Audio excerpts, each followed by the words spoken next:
Napakadaling recipe ng tupig na lulutuin natin sa kawali.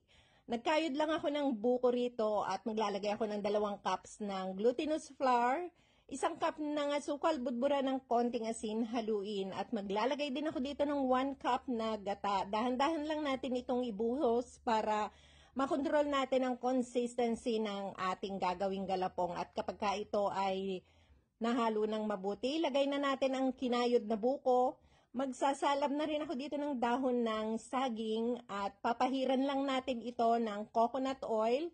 Maglagay ng 2 kutsara ng ating galapong.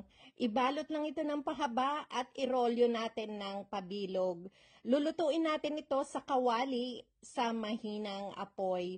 Huwag nating kalilimutang takpan para mas madaling maluto ang ating tupig sa kawali. Huwag kalilimutang i-comment sa ibaba kung taga saan ka para alam ko kung hanggang saan umaabot ang aking video recipe. At kapag katuluyang naluto na ang ating tupig sa kawali, ihain lang natin ito. Partneran natin ito ng mainit na kape.